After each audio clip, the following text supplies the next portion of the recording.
Yang pertama, saya harus menjelaskan dulu Badan Perlindungan Konsumen Nasional Republik Indonesia. Berdasarkan Undang-Undang 8 tahun 99 tentang perlindungan konsumen, ya, salah satu perintah undang-undang adalah melahirkan BPKN. BPKN ini jika kita bicara tentang korupsi, ada KPK, bicara tentang narkoba, ada BNN. Jadi kalau negara bicara tentang konsumen, ada namanya BPKN. Di dalam Undang-Undang 8 tahun 99, salah satu hak konsumen adalah nyaman, aman, dan selamat mengkonsumsi barang dan atau jasa.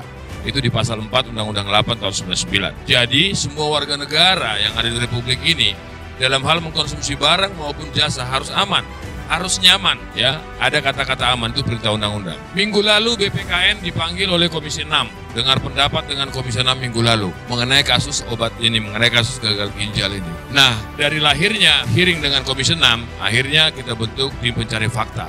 Ya, ada beberapa institusi yang terlibat. Hari ini perlu kami jelaskan, sampai saat ini setelah kita buka posko pengaduan, ya, jadi sudah ada 7 yang melaporkan langsung ke BPKN. Ya, ada 7 korban yang melaporkan ke BPKN. Ya, jadi dari 7 yang melaporkan di BPKN ini, 6 ada di Jakarta, 1 di Jawa Timur. Semua ini merupakan orang tua korban. Korban ini rata-rata sakitnya demam, pilek, dan batuk. Setelah masuk ke puskesmas, dirujuk ke beberapa rumah sakit, ya, ke rumah sakit daerah, ada juga rumah sakit swasta. Setelah dari rumah sakit swasta, ya, mereka mengkonsumsi obat sirup tersebut. Nah, ketika dikonsumsi obat sirup tersebut, keadaan anak tersebut semakin gawat. Ada yang koma, ada yang nggak bisa kencing, macam-macam dari 7 ini.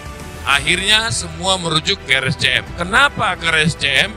Karena hanya di RSCM katanya rumah sakit ini berdasarkan investigasi dan data yang kami terima bahwasanya di situ bisa cuci darah, khususnya untuk anak-anak juga. Singkat cerita, dari 7 yang korban meninggal ini, mereka awalnya tidak tahu ini gagal ginjal. Kok tiba-tiba anak saya batuk, demam, masuk ke puskesmas, masuk ke rumah sakit, tiba-tiba nggak bisa kencing. Nah, jadi akhirnya pada waktu yang bersamaan tersebut, ya, mereka banyak sekali anak-anak yang di situ dan mereka membentuk grup lah kira-kira gitu.